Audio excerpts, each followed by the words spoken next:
사랑하는 여러분, 이 아침에도 하나님께서 여러분과 함께 하시길 간절히 축복합니다. 마태복음 22장 23절로부터 33절까지 말씀 통하여 부활 논쟁이란 제목으로 함께 하나님 말씀을 상고하겠습니다. 예수님의 말씀에 대하여 유대인과 당시 종교 지도자들은 끊임없이 반론을 제시하며 그리스도께 대적하였습니다. 당시 종교 지도자는 바로 사두개인들이었고 바리새인들이었고 제사장 그룹들이었습니다. 하지만 예수님의 보시기에는 그들은 다 사특한 자들이며 하나님의 진리를 알지 못하는 그런 사람들이었죠. 특별히 바리새인들에 대해서는 너희는 너희 자신도 진리에 들어가지 않고 다른 사람도 진리에 들어가지 못하도록 막기 때문에 소경이 소경을 인도하는 것이다 라고 하여 그들을 매우 책망하셨습니다. 오늘 이 사두개인들은 또 다른 그룹이죠. 이들은 당시 유대에서 새롭게 일어난 신흥 종교 지도자들이었는데 그들은 예수님께 대하여 부활이 없다라고 제시하는 자들이었습니다. 왜 부활이 없다고 말합니까? 과거에 바리새인들이 제시하는 그 내용들은 본래 내용들이 삽입되지 않은 내용이라 하여서 그들은 이 부활에 대하여 거부하였습니다. 그렇다면 과연 부활이 없으면 우리에게 어떤 일이 일어날까요? 23절에 보니까 부활이 없다 하는 사두개인들이 그날 예수께 와서 다음과 같이 질문했다 합니다. 부활 사상이 후대에 생긴 거라 하여서 사람의 부활을 믿지 않는 자들이었습니다. 그러나 여러분, 사람에게 부활이 없다면 우리에게도 부활이 있을까요? 바울은 고린도전서 15장 12절에 다음과 같이 말합니다. 그리스도께서 죽은 자 가운데서 다시 살아나셨다 전파되었거늘 너희 중에서 어떤 사람들은 어찌하여 죽은 자 가운데서 부활이 없다 하느냐라고 했습니다.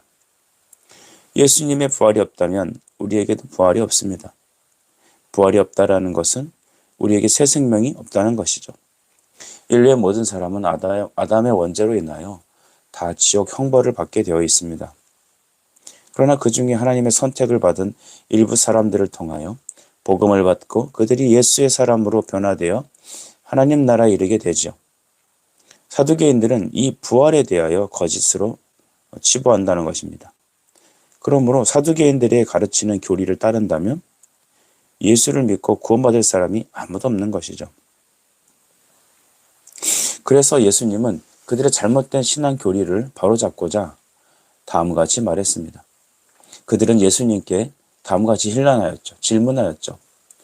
24절 이후 말씀인데요. 선생님이요, 모세가 일렀으되 사람이 만일 자식이 없이 죽으면 그 동생이 그 아내에게 장가들어 형을 위하여 상속자를 세울지니라 하였습니다. 했습니다. 이 부분에 대한 말씀은 신명기 25장 5절에 나오는 말씀이죠. 그 말씀을 보면 형제들이 함께 사는데 그중 하나가 죽고 아들이 없거든 그 죽은 자의 아내는 나가서 다른 사람에게 시집가지 말고 그 남편의 형제가 그에게 들어가서 그를 맞이하여 아내로 삼아서 남편의 형제된 의무를 다 행할 것이다 라고 했습니다. 그러니까 돌아간 형제 중에서 가장 가까운 형제가 그 형수나 제수를 받아들여서 그에게 자식을 계속해서 이어가서 그 가문이 이어가도록 그렇게 한 것입니다. 오늘날 이 제도는 현대의 결혼 제도에 대해서 매우 합당하지 않죠. 윤리적으로 비윤리적이라 볼 수도 있습니다. 그런데 이것은 바로 당대 율법에 있었던 모세의 계대 결혼을 말하는 것이죠. 왜 그러면 모세는 하나님으로부터 이러한 법칙을 그 백성들에게 전수했을까요? 죽은 자를 대신하여 형수나 제수에게 들어가 그 아내를 삼아 그 자손을 계속해서 있게 한 것은 바로 이 계대 결혼을 통해서 예수 그리스도의 대속의 생명을 주는, 즉 복음을 알려주기 위한 것이었습니다. 결혼 제도를 통해서 예수님께서 죽은 형제가 아닌 다른 형제가 대신 그의 아내를 취함으로 다시 대신 생명을 주는 것에 대하여 말하는 것이죠. 이런 결혼 제도까지도 하나님께서는 예수님께서 우리를 위한 대신 속죄하시고 생명을 주신 자라는 구원을 바로 알려주기 위하여 이 계대 결혼을 하나님께서 허락하신 것입니다. 룻기에 보게 되면 이 나오미의 며느리 룻이 나오죠. 그래서 그는 그 어머니의 가정에 찾아와서 친족 중에 가장 유력한 사람이었던 보아스를 통하여 아들을 낳았고, 그는 장차 다윗의 형제가 되었고 또한 메시아의 조상이 되었습니다.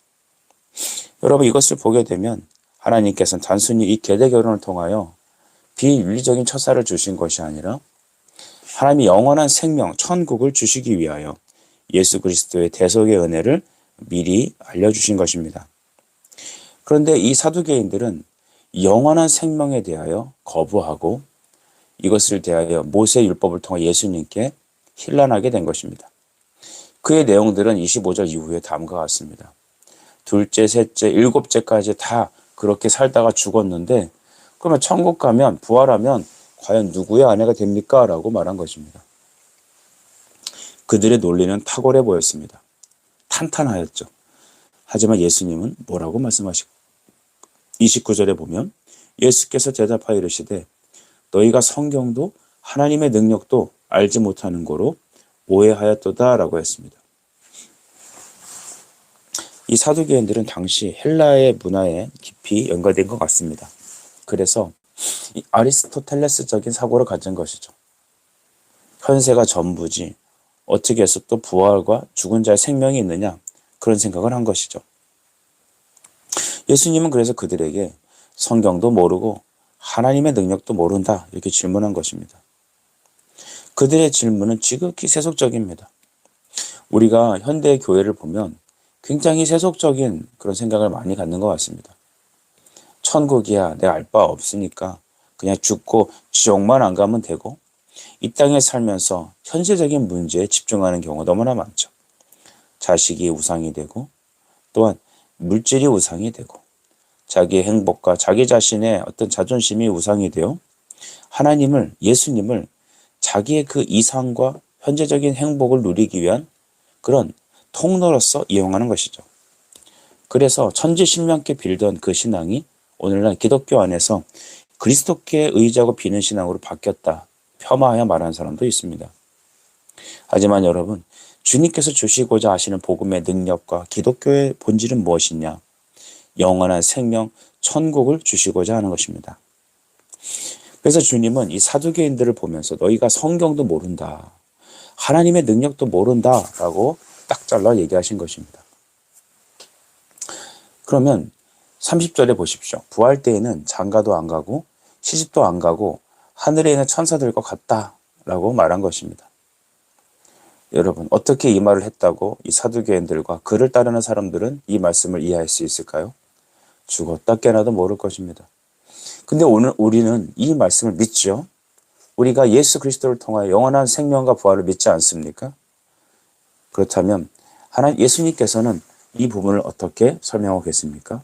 32절을 보면 나는 아브라함의 하나님이요 이삭의 하나님이요 야곱의 하나님이로라 하신 것을 읽어보지 못하였느냐? 하나님은 죽은 자의 하나님이 아니요 살아있는 자의 하나님이시라 하시니 했습니다. 하나님은 살아있는 자의 하나님이시라 하셨습니다. 죽은 자가 있고 살아있는 자라고 이 두 종류를 분리하시죠. 그럼 죽은 자는 누굽니까? 이 죽은 자는 생명이 끊어진 죽은 자라기보다는 영적으로 죽은 자를 말하는 겁니다. 즉 예수 그리스도를 영접하지 않고 영원한 생명이 주어지지 않은 아담의 어떤 원죄를 계속 받고 살아가는 그런 자들, 예수 그리스도를 영접하지 않은 새 생명을 받지 못한 사람들을 죽은 자라 말합니다. 그러니까 죽은 자도 죽은 자지만 예수를 알지 못하고 살아가는 이 땅에 걸어다니는 수많은 사람도 하나님의 눈에는 죽은 자로 보신 것입니다. 그래서 이 죽음이란 말은 바로 생명 없는 자, 예수가 없는 자를 말하는 것이죠. 반대로 그러면 살아있는 자는 누구입니까? 영원한 생명, 예수 그리스도를 믿는 사람들인 것입니다. 골로새서 1장 13절 말씀에 우리를 흑암의 권세에서 그 사랑하시는 아들의 나라로 옮기셨다라고 사도는 말하고 있습니다. 우리는 흑암의 권세, 죽은 자 가운데 있었으나 그 사랑으로 특별히 십자가의 구속의 은혜를 믿는 자들에게 하나님께서 생명을 주셔서 죽음에서 사망으로 옮기셨다는 것입니다. 할렐루야. 여러분, 이게 복음이죠.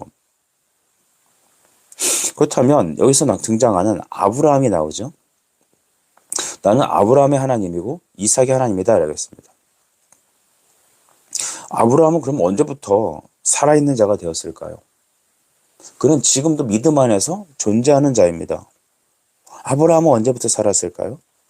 창세기 15장 6절 말씀 보면 아브라함이 하나님을 믿음에 이를 그의 의로 여기셨느니라 하셨습니다.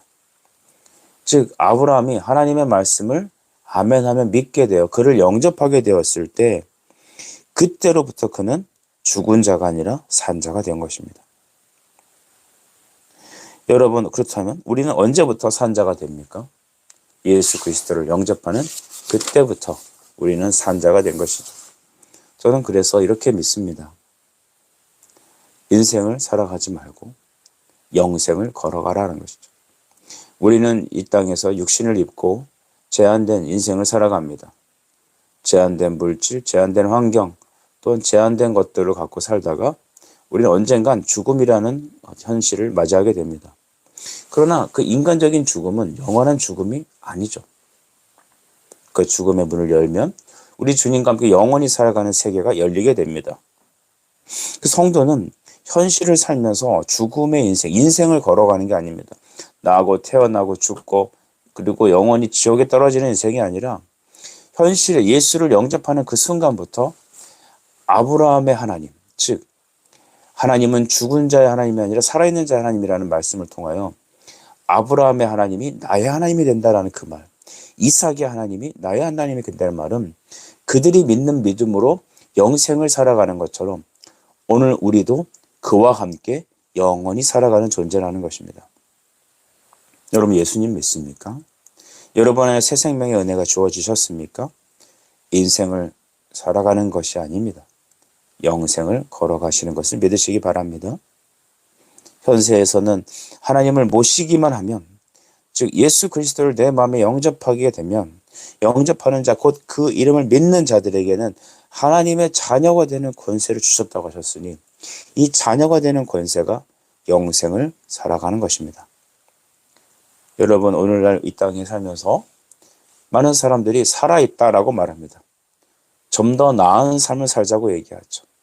좀 더 자기 자신의 행복과 가치와 이상을 추구하며 어떤 사람들은 자식에 매여 있고 어떤 사람은 돈에 매여 있고 어떤 사람은 세상의 문화에 흠뻑 빠져 있습니다.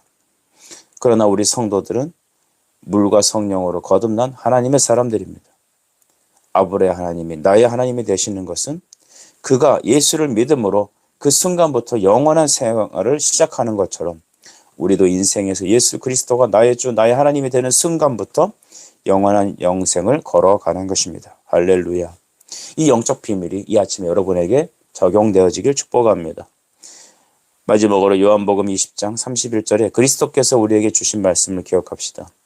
오직 이것을 기록함은 너희로 예수께서 하나님의 아들 그리스도이심을 믿게 하려 함이요 또 너희로 믿고 그 이름을 힘입어 생명을 얻게 하려 함이니라. 아멘. 예수를 믿고 영생을 얻고 영원히 아브라함과 이삭의 하나님이 나의 하나님 됨으로 여러분이 영혼을 걸어가는 하나님의 영생의 자녀들이 되길 축복합니다. 하나님, 오늘 우리 가정과 이 자녀들에게 이러한 영적 은혜를 베풀어 주시옵소서. 기도하겠습니다. 사랑과 은혜 아버지 감사합니다. 이 아침에도 하나님 영원히 죽을 수 있던 우리를 당신의 그리스도의 피의 사랑과 은혜로 구속하시고 영원한 자녀 삼아주시니 감사합니다. 영생은 곧 유일하신 하나님과 그의 아들 예수 그리스도를 믿는 것입니다.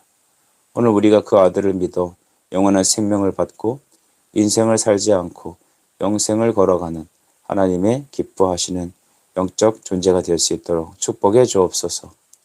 예수 그리스도 이름으로 기도하옵나이다. 아멘.